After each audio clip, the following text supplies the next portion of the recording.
लेकर, किसानों के जो एक आंदोलन तैयार हो रहा है देश में, उसे लेकर दो एकदम डिस्टिंक्ट राय, भिन्न भिन्न राय।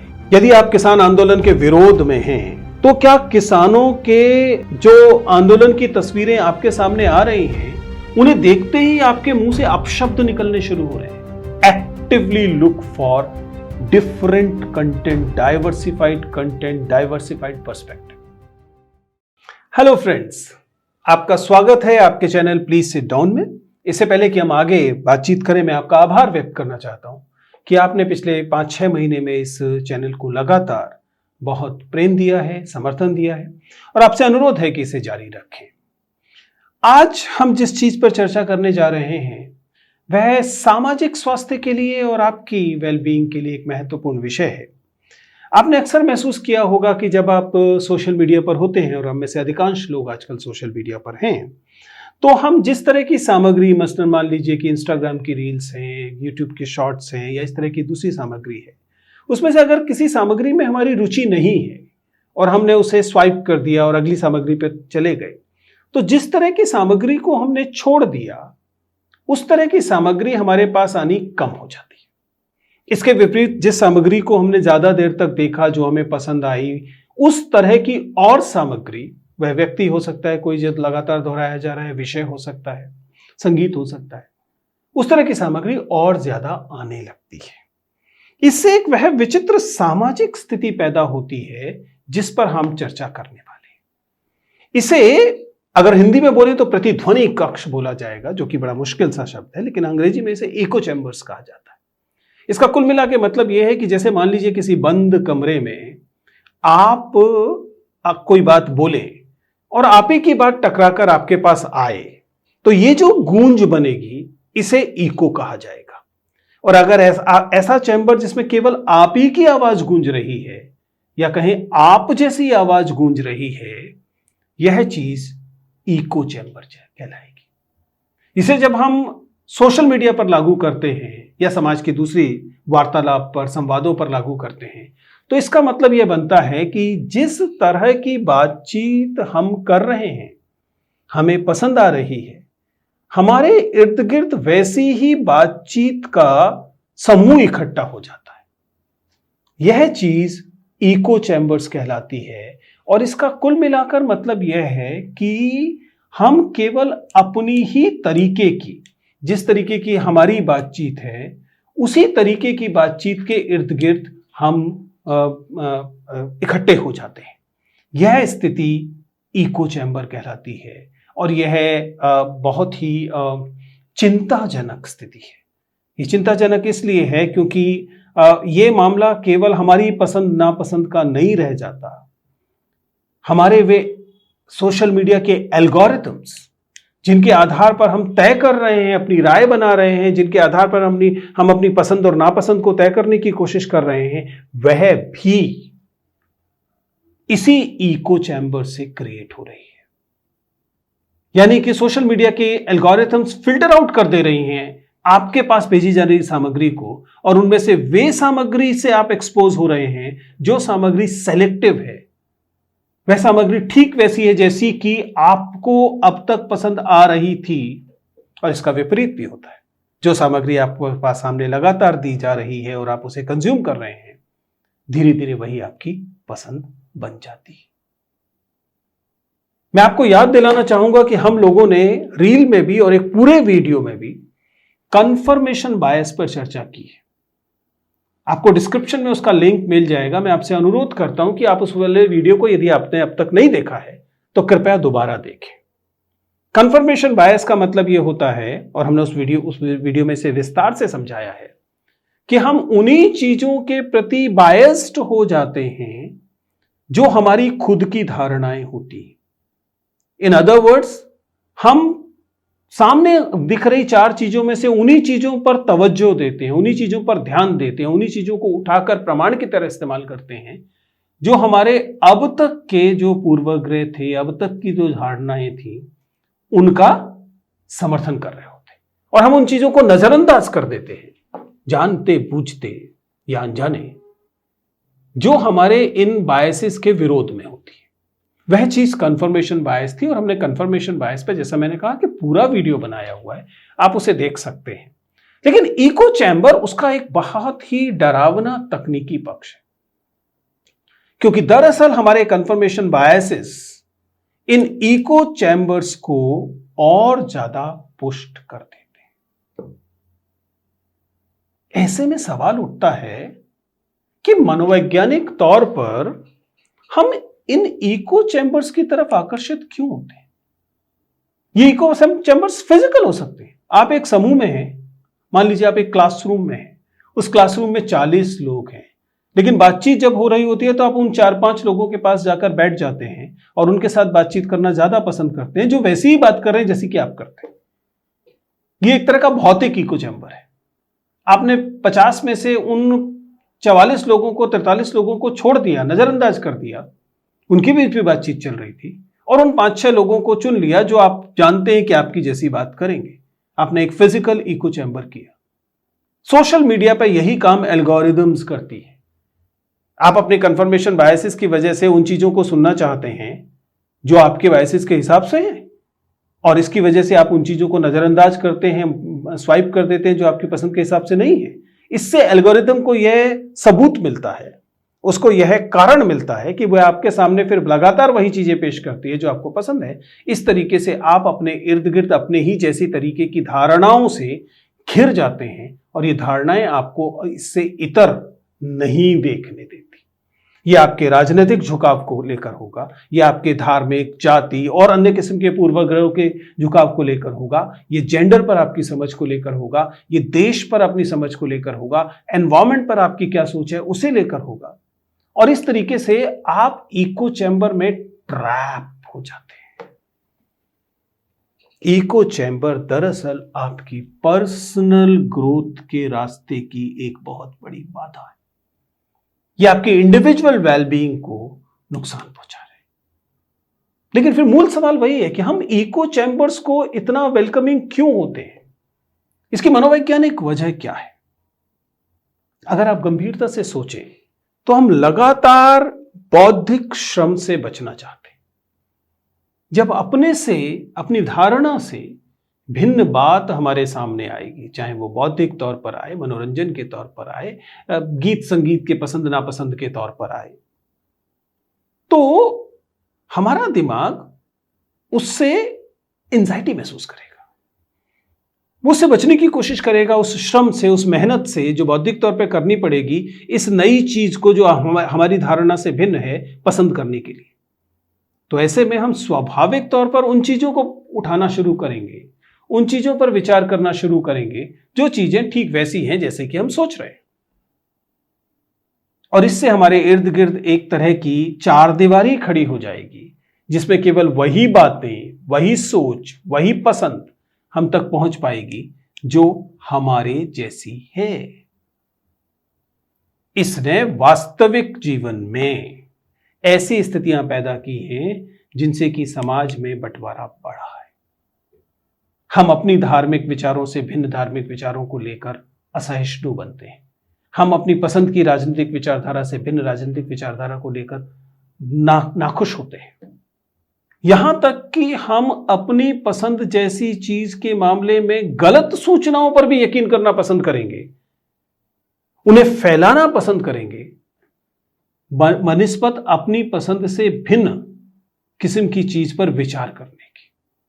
सो ultimately it leads to spread of misinformation and obviously it obstruct the idea of democratic dissemination. In fact, the idea of democratic discourse is hampered a lot because of this chamber. The chamber which is echoing only your voice. आप इसके लिए कई सारे उदाहरण ले सकते हैं। वर्तमान समय में आप जानते हैं मसलन कि किसान आंदोलन को लेकर, किसानों का जो एक आंदोलन तैयार हो रहा है देश में, उसे लेकर दो एकदम डिस्टिंक्ट राय, भिन्न भिन्न राय। एक का मानना है कि ये एकदम ऐसे लोग हैं जिनसे दूर रहना चाहिए, ये नुकसान पहुंचा रहे हैं, देश के दुश्मन है, इत्यादि इत्यादि। और दूसरी राय होगी जो मानेगी कि नहीं, ये बिल्कुल ठीक है और इनको बिल्कुल हक है और इनको वही करना चाहिए। आप इनमें से एक या दूसरी राय के हो सकते हैं, लेकिन सवाल यह है कि क्या आपका सोशल मीडिया, आपका व्हाट्सएप ग्रुप, आपका जो यूट्यूब की शॉर्ट्स हैं और इंस्टाग्राम की रील है, उसमें इस विषय पर जो बातचीत आ रही है वो सिर्फ वही आ रही है जो आप पसंद कर रहे हैं? अगर आप इसमें आ पक्ष में हैं तो क्या आपके पास केवल उसी पक्ष के समाचार पहुंच रहे हैं, उसी पक्ष के रील्स पहुंच रहे हैं, उसी पक्ष की तस्वीरें पहुंच रही हैं? तो इसका मतलब आप इको चैम्बर की गिरफ्त में हैं। इसलिए सबसे पहली चीज जो हमें करने की जरूरत है वह यह है कि हम इस बात को स्वीकारना शुरू करें। We need to recognise that there exist echo chamber and we are usually trapped in echo chambers. जैसे ही आप इस बात को पहचानना शुरू करते हैं, और पहचानने के लिए कई सीधे सीधे लक्षण हैं। पहला लक्षण है कि आप अपने एक्सपोजर को पहचानिए। क्या आपको जिस किस्म की सोशल मीडिया सामग्री, जिस किस्म का फिजिकल डायलॉग मिलता है वो एक ही तरह का है? उसमें केवल एक ही तरह के लोग पहुंचते हैं? यदि हां, तो ये इस बात का संकेत है कि आपके एक्सपोजर में डिफरिंग व्यू पॉइंट्स नहीं है, अर्थात आप इको चैम्बर की गिरफ्त में हैं। पहला लक्षण। दूसरा यह कि जब आप बातचीत करते हैं लोगों से सोशल मीडिया पर या अन्यथा, इनमें से अधिकतर बातचीत हां हां वाली होती है। You have more affirmations rather than challenges. आप सामने वाले की बात को या आपकी बात को सामने वाला स्वीकार ही करता है, सहमति व्यक्त करता है, या उसे चुनौती भी देता है। यदि ज्यादा से ज्यादा आपके साथ ये होता है कि आपकी बात स्वीकार कर ली जाती है या आपके सामने जो बात पेश की जाती है आप उसे स्वीकार कर लेते हैं, तो ये एक और संकेत है कि आप इको चैम्बर की गिरफ्त में हैं। आप जिस जगह पर हैं वही इको चैम्बर है। तीसरा संकेत के लिए आपको बाहर देखने की जरूरत नहीं है, उसके लिए आपको अंदर की तरफ देखना पड़ेगा। क्या अपने से भिन्न राय के लिए आपके मन में हॉस्टिलिटी बढ़ी है? यदि आप किसान आंदोलन के विरोध में हैं, तो क्या किसानों के जो आंदोलन की तस्वीरें आपके सामने आ रही हैं, उन्हें देखते ही आपके मुंह से अपशब्द निकलने शुरू हो रहे हैं? आपको वो दुश्मन दिखाई दे रहे हैं, आपको वो अदर साइड दिखाई दे रहे हैं, जबकि वो आपके इसी देश के नागरिक हैं? यदि ऐसा हो रहा है, यानी आपके मन में जो हॉस्टिलिटी की फीलिंग है, आपके मन में इस दूसरे पक्ष को लेकर एक तरह की नफरत या एक तरह का कड़वापन है, तो ये एक सबसे महत्वपूर्ण संकेतक है कि आप इको चैम्बर की गिरफ्त में आ चुके हैं। इसलिए आपको इसको पहचानना है, रिकॉग्नाइज करना, और हम अगर इसे रिकॉग्नाइज करेंगे, मसलन मुझे बार बार इस बात की जरूरत महसूस होती है कि मैं बार बार इस बात की पड़ताल करूं कि मैं इको चैम्बर की गिरफ्त में तो क्यों नहीं, क्योंकि हम लोग पढ़ने लिखने वाले लोग हैं, हम लोग सार्वजनिक रूप से बोलने वाले लोग हैं। अगर हम लोग पढ़ने लिखने सार्वजनिक रूप से बोलने वाली दुनिया में एक ही तरह के लोगों के बीच हैं, तो इस बात की पूरी संभावना है कि हमारी जो वेलबीइंग है, हमारी जो इंटेलेक्चुअल वेलबीइंग है, वो बहुत बुरी तरह से प्रभावित हो। इसलिए मैं बार बार इस बात की पड़ताल करना चाहता हूं। आपने एक बार ये स्वीकार कर लिया कि हम इको चैम्बर की गिरफ्त में हैं, तो फिर रिलेटिवली आसान हो जाता है इस इको चैम्बर से निकल पाना, इससे बच पाना। क्या तरीके हैं इसके? पहली बात, डाइवर्स सोर्सेस को देखिए। कोई भी चीज हो, कम से कम 2-3 स्रोतों से जरूर उसकी पड़ताल कीजिए, केवल एक पक्ष मत देखिए उसका। जब उसको 2-3 तरीकों से देखेंगे तब आप तर्क लगाएंगे और उसके आधार पर निष्कर्ष पर पहुंचेंगे, चाहे वह निष्कर्ष वही क्यों ना हो जो आप शुरुआत में पहुंचे थे। ये डाइवर्स सोर्सेस का होना अपने आप में आपको इको चैम्बर से थोड़ी सी मुक्ति देगा। दूसरा, ध्यान रखिएगा, इको चैम्बर्स में फंसना अनायास क्रिया है। उसके लिए आपको कोई प्रयास नहीं करना पड़ा। एल्गोरिथम्स ने आपको ले जाके फंसा दिया। सोशल मीडिया के मामले में दिमाग में ले जाकर, दिमाग का जो बौद्धिक आलस्य है उसने फंसा दिया, फिजिकल इको चैम्बर्स में फंसा दिया।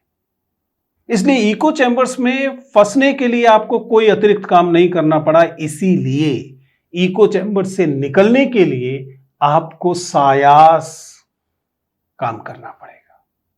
अपने आप नहीं निकल पाएंगे, उसके लिए आपको सायास कोशिश करनी पड़ेगी। अनायास तरीके से आप इको चैम्बर से बाहर नहीं आ सकते, इसलिए you need to actively look for different content, diversified content, diversified perspective. ये इंपॉर्टेंट है कि आप जानते बूझते खुद कोशिश करके पहले आप इको चैम्बर्स को पहचान रहे हैं कि आप इको चैम्बर्स की गिरफ्त में हैं, और फिर उसके लिए कोशिश कर रहे हैं। अगली चीज जो इको चैम्बर से आपको मुक्त कराएगी वह एक आधारभूत चीज है जो मैं अपने क्लास में विद्यार्थियों को अपने खुद में पैदा करने के लिए सालों से कह रहा हूं।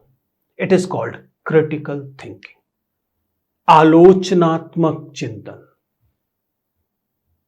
यस मैन किसी के मत बने, बड़ी से बड़ी बौद्धिक ताकत को सवालिया निशानों से देखिए। जब क्रिटिकल थिंकिंग स्किल्स आपके अंदर होंगी तब आप क्वेश्चनिंग पर, सवाल उठाने पर, सूचनाओं को स्वीकार करने की जगह उनके स्रोतों को देखने पर जोर देंगे। और जब आप ऐसा करेंगे तो यह क्रिटिकल थिंकिंग आपको इको चैम्बर से हमेशा बचाएगी। अगली चीज, कंस्ट्रक्टिव डायलॉग से डरिए मत। जो रचनात्मक किस्म का संवाद होता है वह संवाद अपनी लैंगिकता से भिन्न लैंगिकता के लोगों से, अगर आप पुरुष हैं तो महिलाओं से, महिलाएं हैं तो पुरुषों से, अगर आप क जाति से आते हैं तो ख जाति के लोगों से, अगर आप दलित हैं तो सवर्णों से, सवर्ण हैं तो दलितों से, अगर आप हिंदू हैं तो मुसलमानों से, मुसलमान हैं तो हिंदुओं से। यानी कि आप जिस भी समुदाय से, जिस भी समूह से आते हैं उससे भिन्न समूह से आने वाले लोगों के साथ रचनात्मक संवाद कीजिए, क्योंकि जानकारी किसी भी तरह की मिस इंफॉर्मेशन, गलत सूचना का सबसे अच्छा तोड़ है। इसलिए मैं एनकरेज करना चाह रहा हूं आपको कि रेस्पेक्टफुली इंगेज कीजिए अपने से भिन्न लोगों से। रेस्पेक्टफुली बहुत इंपॉर्टेंट है, क्योंकि इको चैम्बर्स क्या कर रहे थे, हमने पहले बताया। इको चैम्बर्स आपके मन में अपने से भिन्न लोगों के प्रति, अपने से भिन्न विचारों के प्रति एक किस्म की नफरत, अरुचि, डिसइंटरेस्ट पैदा करते हैं। इसलिए आपको सायास तौर पर सम्मानजनक तरीके से उन लोगों के साथ संवाद करना पड़ेगा, तभी आप पाएंगे कि आप इको चैम्बर से बाहर आ रहे हैं। Finally, I understand that you are spending 5 hours, 6 hours on social media. And that has become a norm. सब लोग 5-5, 6-6 घंटे मोबाइल फोन पर हैं। लेकिन मोबाइल फोन को तय मत करने दीजिए, उन एल्गोरिदम्स को तय मत करने दीजिए कि आपका विचार क्या होगा। Don't allow digital manipulation of your opinion. क्योंकि जब आप एक ही तरह की चीजों में होते हैं जैसे कि इको चैम्बर्स, तो अब तो एल्गोरिथम ऐसे भी हैं जो परसुएसिव टेक्नोलॉजी का इस्तेमाल करती है। वो केवल आपकी राय के हिसाब से चलती नहीं है, आपकी राय को धीरे धीरे मोड़ती हैं उस तरफ जिस तरफ की वे ताकतें आपको सोचने के लिए मजबूर करना चाहती हैं। Therefore, you need to educate yourself that you will not allow these algorithms to decide that what you should be thinking, what should you be feeling, what you should be doing. And that's a basic digital literacy. That don't let algorithm decide your future. कुल मिलाकर हमने ये कहा कि जिस तरह के समाज में हम हैं, इस बात की पूरी आशंका है कि हम इको चैम्बर्स में ग्रस्त हों, हम उनमें बंद हों, हम उनसे पूरी तरीके से फंसे हों। इसलिए सबसे पहले आपको इको चैम्बर्स क्या होते हैं समझना है, इन इको चैम्बर्स में आप हैं इसे पहचानना है, और फिर इन थोड़े थोड़े जो तरीके हम लोगों ने बात की है इनसे अपने आप को इको चैम्बर से मुक्त करना है। ध्यान रखिएगा, अगर आप इको चैम्बर से मुक्ति को अपना लक्ष्य नहीं बनाते हैं तो आप एक अलग किस्म की गुलामी में हैं। हम इस गुलामी को स्वीकार नहीं कर सकते, हमें इससे बाहर निकलना ही पड़ेगा। Therefore, it is my request first to recognize that there is a possibility that we are in some kind of a echo chamber. And second, once we have realized that that is the case, then it is our responsibility to find ways to come out of it.